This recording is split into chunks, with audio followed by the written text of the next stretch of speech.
Maulud bid'ah. Orang Syiah yang pertama yang membawa maulud yang dipakai oleh Ahlus Sunnah wal Jamaah. Haul, orang Syiah yang pertama membawa haul dan dilanjutkan oleh NU. Tabarruk, berkah, ziarah kubur, tawassul, sholawatan rami-rami adalah semuanya tradisi Syiah yang juga dilakukan oleh Ahlus Sunnah wal Jamaah. Saya tidak ada perbedaan dengan kiai-kiai. Mereka tawassul, mereka tabarruk, mereka kunut, mereka macam-macam. Saya sama dengan dia. Tapi saya Syiah, dia Ahlus Sunnah wal Jamaah, saya bersaudara dengannya.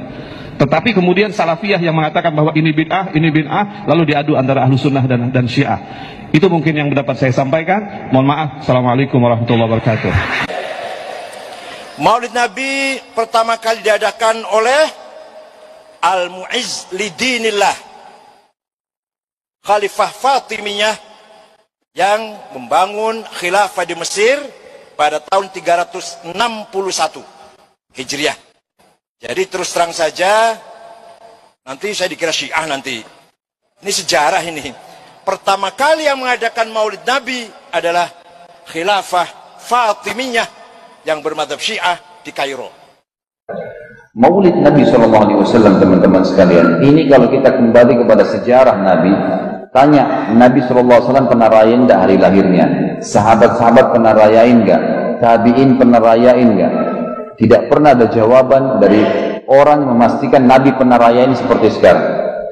Muncul Maulid itu kapan? Secara histori tahun 230 Hijriah di zaman kerajaan Fatimiyah di Mesir. Siapa Fatimiyah ini? Orang-orang yang berpaham Syiah. Siapa Syiah itu? Yang dibentuk oleh Abdullah bin Sabah, orang Yahudi pura-pura masuk Islam dari Yaman. Di zaman Uthman bin Affan, dia mengaku sebagai Muslim, lalu dia memfitnah, mengatakan Abu Bakar sama Umar telah merebut khilafahnya Ali. Lalu sama Uthman ditangkap, dikeluarin dari Madinah. Dia lalu membuat kelompok pemberontak masuk ke Madinah membunuh Uthman bin Affan radhiyallahu anhu. Lalu kemudian Ali bin Abi Thalib jadi khalifah, dia masuk lagi buat fitnah baru. Dia mengatakan Abu Bakar, Umar, Uthman merebut khilafahnya Ali. Maka Ali radhiyallahu anhu pun menangkap dia lalu mengatakan, apa kau bilang itu? Dia bilang iya. Kata Ali, saya sendiri tidak pernah merasa begitu. Kenapa kau harus kau membahasakan itu? Lalu dia bilang, saya yakin seperti itu. Kata Ali, kau harus bertobat. Kalau kau tidak tobat, saya akan cambuk kamu haddul muftari.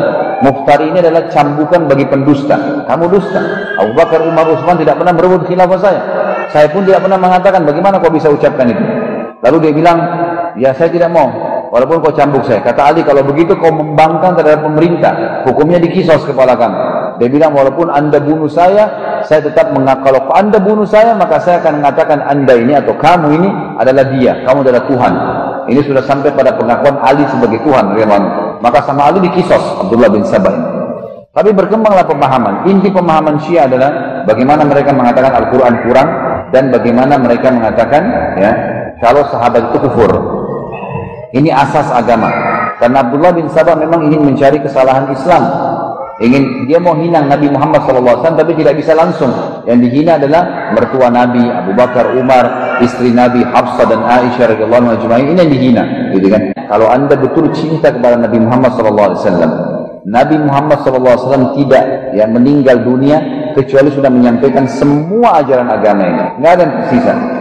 Makanya Ibnu Katsir rahimahullah mengatakan dalam tafsir Al-Maidah ayat 3, yang tadi di awal pertemuan saya bacakan al-yawma akmaltu lakum dinakum sampai akhir ayat, beliau mengatakan ini tandanya ya, Nabi Muhammad SAW tidak meninggal dunia kecuali sudah menyampaikan semua yang Allah inginkan, yang halal, yang haram, yang gelap, yang terang, yang kecil, yang besar, yang samar, yang jelas, semua sudah disampaikan. Jadi setiap muslim tidak boleh lagi menambah ajaran apapun setelah itu.